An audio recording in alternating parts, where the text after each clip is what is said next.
The day the rain made friends. যে দিন বৃষ্টি বন্ধুত্ব বুনল। হঠাৎ বৃষ্টি। এক সকালে জঙ্গলে আকাশ নীল ছিল, হালকা সাদা মেঘ ভেসে যাচ্ছে।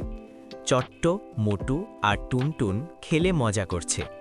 হঠাৎ হালকা বৃষ্টি শুরু হলো। ও না, আমাদের খেলা বন্ধ, চট্ট বলল। মোটু লাফিয়ে বলল, কিন্তু বৃষ্টি মজা করতে দেয় না। টুনটুন একটু চিন্তায় পড়ল, আমার তো ছাতা নেই। কুকু ও টিয়া সাহায্যের হাত। কুকু কাঁপতে কাঁপতে বলল, আমার পাখা ভিজে যাচ্ছে। টিয়া দ্রুত উড়ে এসে বলল, চল আমরা সবাই একসাথে ছাতা বানাই। সবাই আশ্চর্য হলো, কিভাবে ছাতা বানানো যায় সেটা তারা জানে না। লুমা ও গুরু শেখাচ্ছে। লুমা ধীরে ধীরে বলল, যে সাহায্য করতে চায় সে ছোট ছোট কাজেও বড় কিছু করে। গুরু যোগ করল, দয়া মানে নিজের থেকে অন্যের জন্য চিন্তা করা। একসাথে করলে আনন্দ আরও বাড়ে। গোপাল মাথা নেড়ে বলল, সবার জন্য ছাতা বানানো মানে আমরা সবাই একসাথে খুশি। নতুন বন্ধুদের যোগদান। হঠাৎ দেখা এলো এলা আর বেনি। এলা বলল, আমার পা ভিজছে, আমি সাহায্য চাই। বেনি বলল, চলো সবাই মিলে ছাতা বানাই। এবার সবাই একসাথে বড় পাতার ছাতা বানালো।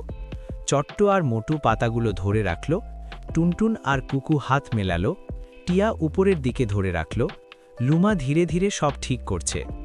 গুরু দেখছে এবং হাসছে। গোপাল ধীরে ধীরে সকলের পাশে দাঁড়ালো। এলা ও ড্যানি ছাতার নিচে ঢুকল। ফক্সের লজ্জা। ফিক্সো প্রথমে শুধু দেখছিল। তিনি ভেবেছিল, আমি সাহায্য করব না, কিন্তু ভিজে যাওয়ার পরে বলল, আমিও সাহায্য করতে চাই। ফিক্সোকে সবাই স্বাগত জানালো। চট্ট বলল, দয়া মানে সবাইকে স্থান দেওয়া। বন্ধুত্বের হাসি। বৃষ্টি থেমে গেল, সবাই ছাতার নিচে দাঁড়িয়ে হাসছে। চট্ট বলল, আজ আমি শিখলাম দয়া মানেই বন্ধু তৈরি করা। মোটু হাসল, দয়া করলে সবাই খুশি হয়। টুনটুন শান্ত কণ্ঠে বলল, দয়া মানে একসাথে থাকা আর সাহায্য করা। সবাই একসাথে হাসল। শিক্ষণীয় বিষয়। দয়া মানে অন্যের জন্য চিন্তা করা। ছোট ছোট সাহায্য বড় সুখ দেয়। সত্যিকারের বন্ধুত্ব দয়া থেকে আসে।